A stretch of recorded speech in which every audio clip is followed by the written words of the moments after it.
मेरे YouTube page एस्ट्रोनेश पर आपका स्वागत है। नमस्कार, मैं हूं नरेश कुमार। बात करेंगे, स्टोन्स की बात चल रही है और बात करेंगे वृष लगन के जातकों को कौन से स्टोन पहनने चाहिए। क्योंकि अक्सर जब कुंडली देखी जाती है, बहुत सारे लोग ऐसे सवाल पूछते हैं कि हमें कौन सा स्टोन पहनना चाहिए। स्टोन पहनना चाहिए कौन सा, ये जानकारी होने के से ज़्यादा अहम है कि आपको कौन सा स्टोन नहीं पहनना चाहिए, क्योंकि इससे दोगुना नुकसान होता है। स्टोन सब, पहली बात तो यह है कि स्टोन सबसे बहुत महंगी चीज़ है, सबसे महंगी रेमेडी स्टोन्स की मानी जाती है। कई स्टोन्स लाखों में आते हैं, कई बार हम लाखों रुपया खर्च कर देते हैं, लेकिन उसके बावजूद हमें उसका फल नहीं मिलता। यदि मिलता है तो उल्टा मिलना शुरू होता है। ऐसा तब होता है जब जिसने आपको स्टोन सजेस्ट किया है उसके पास या तो जानकारी का अभाव है या उसने आपकी कुंडली का विश्लेषण प्रॉपरली नहीं किया है। यदि कुंडली का विश्लेषण प्रॉपरली ना किया हो और स्टोन आपको पहना दिया जाए तो स्टोन का उल्टा फल मिलना शुरू हो जाता है। इसलिए आपको भी, यदि आप स्टोन पहनने जा रहे हैं या आपको कोई जानकारी होनी चाहिए, तो यह जानकारी जरूर हो कि कम से कम कि कौन सा स्टोन आपका पहना जा सकता है, कौन सा स्टोन आप पूरी उम्र के लिए पहन सकते हैं, कौन सा स्टोन आपने सिर्फ महादशा के लिए पहनना है और कौन सा स्टोन आपको बिल्कुल नहीं पहनना है, कुछ भी हो जाए। तो वृष लगन के जातक, राशि नहीं, वृष लगन के जातक नोट करिए कि आपको कौन सा स्टोन पहनना है। यदि आपकी कुंडली में छठे भाव में कोई भी ग्रह है, कोई भी ग्रह मीन्स कोई भी हो सकता है, वो आपकी कुंडली में सूर्य हो सकता है, चंद्रमा हो सकता है, गुरु हो सकता है, शुक्र ना हो, क्योंकि शुक्र आपकी कुंडली में लग्नेश है और शुक्र छठे भाव का स्वामी भी है। यदि आपकी कुंडली में कोई अन्य ग्रह है शुक्र को छोड़कर, तो आप शुक्र का स्टोन पूरी उम्र के लिए पहन सकते हैं। यानी कि हीरा या जरकन आप पूरी उम्र के लिए, व्हाइट डायमंड या अमेरिकन डायमंड जिसको बोलते हैं, वो आप पूरी उम्र के लिए पहन सकते हैं और ये आपके लिए बहुत फायदेमंद होगा। इसको पहनना कहाँ है? इस फिंगर में, इंडेक्स फिंगर में इसको पहना जा सकता है। कुछ लोग यहां पर पहन देते हैं, लेकिन इसको इस फिंगर में पहना जा सकता है। यदि आप हीरा पहन रहे हैं तो कोशिश करिए कि वो सोने में ही पहना जाए। रत्न को रत्न में पहना जाता है, रत्न के मेटल में हीरा और सोना दोनों रत्न हैं। और उपरत्न, जैसे मैंने व्हाइट डायमंड बोला या फिर जरकन बोला, वो आप चांदी में भी पहन सकते हैं। ये इसकी विधि होती है, तरीका होता है कि इसको कहां पर पहनना है। तो लगन का जो स्टोन होता है वो पूरी उम्र के लिए पहना जा सकता है, उसमें कोई दो राय नहीं है, प्रोवाइडेड छठे भाव में कोई ग्रह हो, क्योंकि छठे भाव का ग्रह छठे भाव के फल करेगा, फिर शुक्र वो फल नहीं करेगा। अदरवाइज कोई ग्रह नहीं है तो फिर आपको स्टोन नहीं पहनना चाहिए। दूसरी चीज है, त्रिकोण भाव का स्वामी आपकी कुंडली में बुध बनता है। बुध आपकी कुंडली में मारक स्थान का भी स्वामी है। यदि बुध की पोजीशन यदि आपकी कुंडली में त्रिकोण में है, केंद्र में है, या 11वें भाव में है, या फिर आपकी कुंडली में तीसरे भाव में है, तो आप वो स्टोन पहन सकते हैं। बुध की महादशा में भी पहन सकते हैं, अदरवाइज भी आप पहन सकते हैं।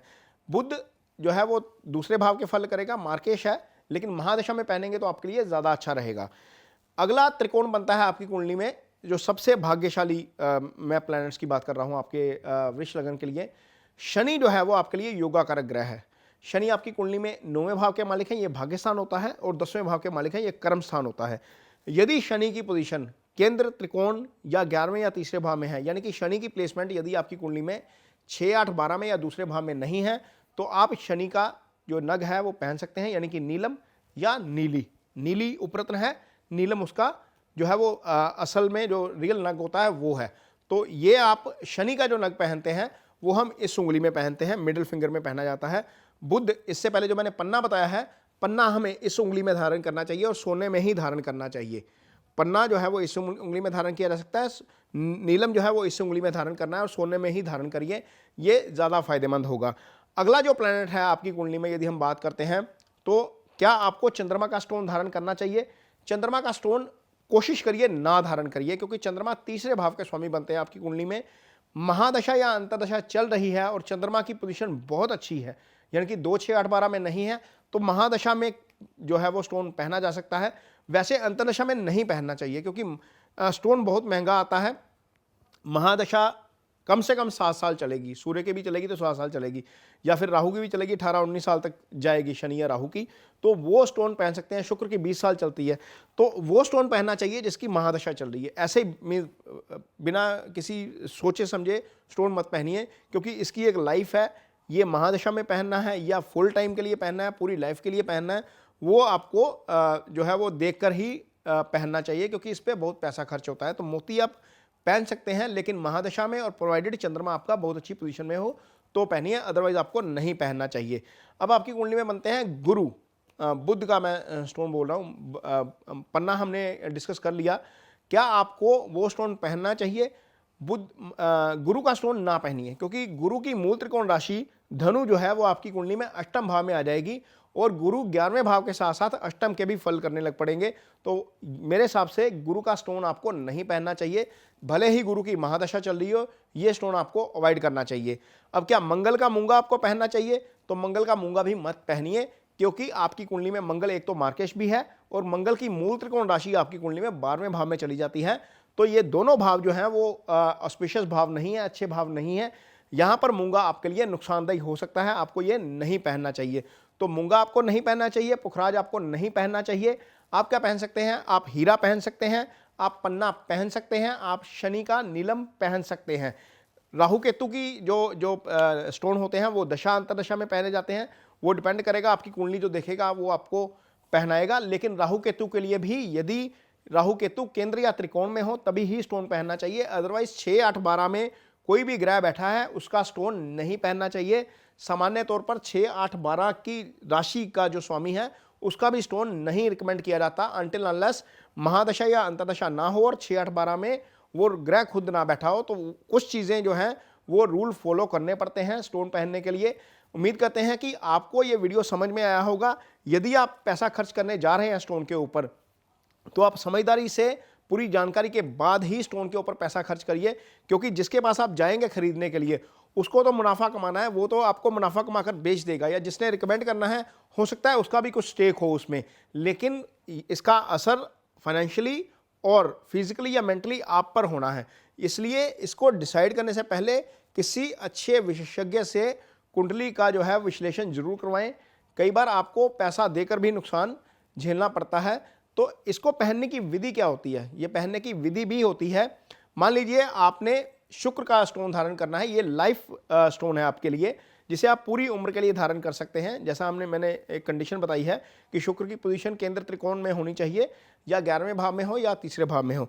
यदि ऐसी पोजीशन है और छठे भाव में कोई ग्रह पड़ा है तो शुक्र का स्टोन शुक्रवार सुबह सूर्य की पहली होरा में, यानी कि जब सूर्य राइज हो रहा है उसके 1 घंटे के भीतर पहली होरा में आप ये स्टोन पहन सकते हैं। इसको कच्चे दूध में शुद्ध करके इसके बाद इसके ऊपर मंत्रोच्चारण करके 1 या 2 माला आप शुक्र का बीज मंत्र पढ़ सकते हैं, ओम शुक्र शुक्राय नमः। ये जो है वो बीज मंत्र के साथ इसको नरेट करके, और जो मकसद, जिस मकसद से आप ये स्टोन पहन रहे हैं उस मकसद को सामने रखकर ध्यान करके तब ये स्टोन धारण करिए। आपको इसका निश्चित तौर पर फायदा होगा। ये 15 दिन में असर दिखाना शुरू करता है। कोई भी स्टोन हो वो 15 से 20 दिन में असर दिखाना शुरू कर देता है। और आपको यदि आप पैसा खर्च कर ही रहे हैं, क्योंकि इसको सोने में बढ़ाएंगे, हीरा महंगा भी बहुत आता है, तो निश्चित तौर पर विधि जरूर फॉलो करिए, आपको इसका लाभ होगा। यदि आप स्टोन धारण कर रहे हैं पन्ना, तो यही विधि जो है वो बुधवार के दिन सुबह सूर्य की पहली होरा में कच्चे दूध के साथ, बुद्ध के मंत्रों के साथ। यदि आप शनि धारण कर रहे हैं यानी कि नीलम धारण कर रहे हैं, तो यही विधि शनिवार के दिन सूर्य की पहली होरा में आप ये कर सकते हैं। बाकी स्टोन्स पर भी यही विधि अप्लाई होगी। पन्ने के लिए बुधवार, मंगल का आप स्टोन पहनना आपको पहनना नहीं है, गुरु का स्टोन आपको पहनना नहीं है, शुक्र का स्टोन बता दिया, सूर्य का स्टोन आप पहन सकते हैं। वृष राशि में सूर्य का स्टोन, सूर्य चौथे भाव के स्वामी बनते हैं। यदि आपकी कुंडली में सूर्य की पोजीशन 6, 8, 12 में या दूसरे भाव में नहीं है और महादशा चल रही है सूर्य की, ये 7 साल के लिए चलती है, तो आप रूबी या फिर जो लालड़ी पहन सकते हैं। लालड़ी इसका उपरत्न होता है। या फिर आप लाल हकीक पहन सकते हैं। लाल हकीक से भी जो है वो, इसको रतला हकीक भी बोलते हैं, ये पहन सकते हैं आप। तो ये आपको इसका अच्छा फायदा मिलेगा। ये संडे के दिन पहना जा सकता है सूर्य की पहली होरा में। तो ये वृष जो लगन है उसके जातकों के लिए स्टोन के लिए एक गाइडेंस है, स्टोन के लिए एक विधि है, कौन सा स्टोन आपको पहनना है, कौन सा नहीं पहनना है। यदि ये वीडियो आपको अच्छा लगता है तो इसे शेयर जरूर करिए, कमेंट बॉक्स में अपनी राय जरूर दीजिए और पेज को सब्सक्राइब जरूर करिए। इसके साथ ही मुझे दीजिए इजाजत। नमस्कार।